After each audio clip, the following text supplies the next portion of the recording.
थाहा छ नेपाली कांग्रेस र नेकपा एमालेको दुईटा झन्डै 2/3 को सरकार छ र यो सरकारले अहिले बनाएको भूमि आयोग मलाई लाग्छ यो सरकारको उद्देश्य के छ भने नेपालको इतिहासमा भन्दाखेरि अंकको हिसाबले त 19 वटा हुन्छ तर यो 17औं आयोग हो।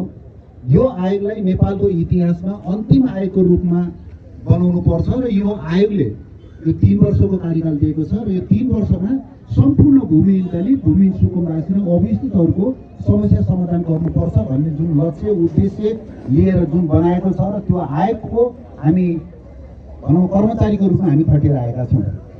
र यो रुकुमकी जिल्ला तपाईहरुले म बताउँ 77 जिल्लामा सबभन्दा धेरै अहिले तथ्याङ्कले कैलालीमा देखाएको छ 1,12,13,000 कति देखाएको छ र दोस्रोमा यो रुकुमकी जिल्ला पर्छ। यसमा झन्डै 77,000 निवेदन परेको छ र 77,000 मा पनि के छ भने 5 वटा गाविस र एउटा लुम्बिनी सांस्कृतिक नगरपालिका को निवेदन परेको छैन एउटा पनि। तर पनि दोस्रो छ मलाई लाग्छ अब हामीले खुलाएर अथवा स्थानीय सरकारहरुसित हामीले सम्झौता गरेर फेरि हामीले निवेदन माग गर्दाखेरि मलाई लाग्छ 5 वटा गाविस र नगरपालिका थपिँदाखेरि मलाई लाग्छ नेपालमा यो पहिलो सबभन्दा धेरै सुकुम्बासीहरु भएको जिल्ला हुन्छ भन्ने मेरो ठहर हो।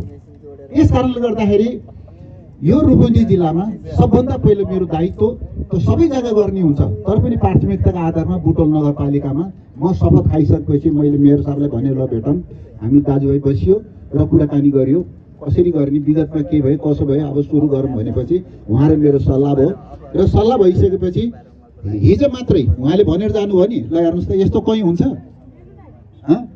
हिजो मात्रै हामीहरु बिहान सल्लाह गर्यौं र सल्लाह गरेपछि विगतको आयोगले गरेछ जहाँबाट गरेछ त्यहीबाट सुरु गर्ने र त्यसको लागि कानुनी आधारहरु के हुन सक्छ त्यो चीजमा हामीहरु छलफल गर्यौं। र यो भन्दा पहिला केही दिन अगाडि मैले 16 वटै पालिकाका प्रमुखहरुलाई 16 वटै पालिकाका प्रमुखहरु गाविस अध्यक्षहरुलाई मैले बोलाएको थिएँ र यो भूमि शाखाका प्रमुखहरुलाई बोलाएको थिएँ र एउटा अन्तर्क्रिया राखेको थिएँ।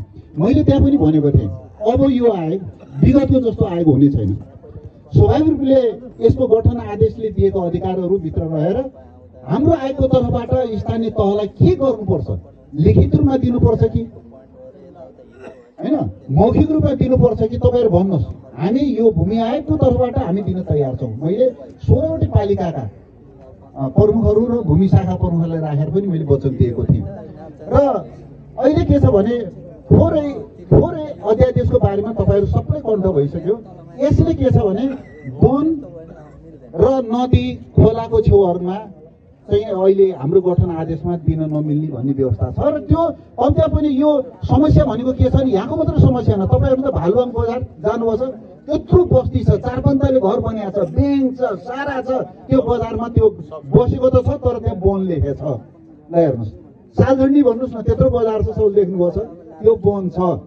त्यसले गर्दाखेरि त त्यो कम्ती पनि एकचोटीलाई जो मान्छे 76 माघ 28 गतेदेखि लगातार 10 वर्ष भोग चलन गरेको छ किनभने मैले के भने 8औं संशोधन 2076 माघ 28 गते भएको हो र त्योदेखि उता लगातार यो यति वर्षदेखि 20 वर्ष 50 वर्षदेखि बसेको भन्नै पर्दैन 76 माघ 28 सम्म लगातार 10 वर्ष बस्दै आएकाहरूलाई त्यो एकचोटीलाई वन भए पनि खोला भए पनि हैन जहाँ भए पनि उनीहरु बसेको ठाउँमा दिनुपर्छ भन्ने अहिलेको सरकारले त्यो अध्यादेशमा ल्याएको छ र त्यो अध्यादेश अहिले पास हुन सकेको छैन। तपाईहरुले देखिहाल्नुभयो अब त्यो कांग्रेस एमालेको बहुमत भएको कारणले गर्दाखेरि अब यो संसदबाट त पास भयो तर राष्ट्रिय सभाबाट पनि पास गर्नुपर्छ। अब त्यहाँ 3 जना संसद नपुगेर त्यहाँ फेल भइरहेको छ 18 गतेसम्म छ। मलाई लाग्छ यदि यो संसदबाट पास नभए पनि यो सुकुम्बासीहरुको समस्या समाधान गर्नलाई यो आयोगलाई अन्तिम हुनुपर्छ भनेर सरकारले मान्यता लिएपछि मलाई लाग्छ यो सरकारले जसरी पनि पास गर्छ कुनै विकल्पबाट प्रतिस्थापित एउटा विधेयक छुट्टै ल्याएर पनि यो चाहिँ पास हुन्छ भन्ने मलाई विश्वास छ। नत्र नि हामी अध्यक्ष मात्रै हुन्छौं फेरि 3 वर्ष सिद्धिन्छ फेरि अर्को बन्नु पर्ने अवस्था रहन्छ। यसको लागि के छ भने त्यो अध्यादेश अत्यन्त आउन आवश्यक छ र सम्पूर्ण राजनीतिक दलका साथीहरुलाई म अनुरोध गर्न चाहन्छु खै रुकुमकी जिल्लाबाट भए पनि यसमा तपाईहरुको कम्ती पनि अरु चीजमा विवाद रहला राजनीतिक एजेन्टहरु कम्ती पनि यो सुकुम्बासीहरु अभियसहरुले एकचोटी आफूले बसेको ठाउँमा पूर्जा पाउने ठाउँमा चाहिँ कुनै पनि राजनीतिक दलको विगति नहोस् भन्ने म भन्न चाहन्छु। अब के छ भने अब होइन भने त हामी आय पनि असफल हुने भयो नि। हामी आय असफल हुने भयो त सरकार असफल हुनु हो कि होइन? त्यो कारणले पनि जसरी पनि यो अध्यादेशलाई पास हुन्छ भन्ने हामीलाई विश्वास छ र हामी सहज रूपमा अहिले तत्कालै तपाईँहरू पनि नआत्तिनु होला। कोही खोलाको छेउमा हुनु होला, कोही वनको क्षेत्र पर्ला, जस्तै हाम्रो 1 नम्बर क्षेत्रको यो पारीको वन क्षेत्र ज्योतिनगरमा पर्छ।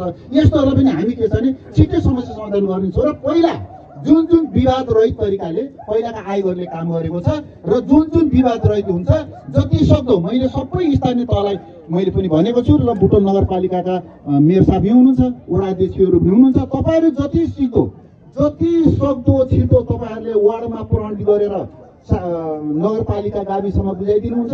नगरपालिकाबाट पनि जति सक्दो त्यहाँ प्रणित गरेर आयोगमा आउनुहुन्छ। त्यति छिटो हामीले पूर्जा बाँड्नेछौँ। हाम्रो तर्फबाट कुनै रोकाट हुँदैन।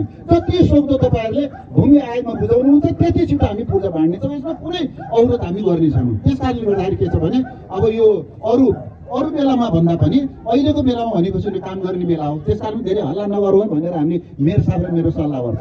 उहाँ बाहुनमा मगर हामी जात फरक भयो भने बात चाहिँ असाध्यै मिल्छ। हेर्नुहोस् कुरा चाहिँ असाध्यै मिलिहाल्छ। त्यही भएर काम भएको छ। हिजोको आज कुरो हुनु भनेको त अचम्मै हुने त यो। त्यस कारणले गर्दाखेरि मलाई के लाग्छ भने हाम्रो आयोगको तर्फबाट कुनै कमजोरी हुने छैन। तपाईँहरू ढुक्क हुनुहोस्। अब यही आयोगले यो सम्पूर्ण रूपन्देही जिल्लाको समस्या समाधान गर्नेछ। हस्, धन्यवाद, नमस्कार। र यो कार्यक्रम पनि म समापन भएको अनुरोध गर्दछु।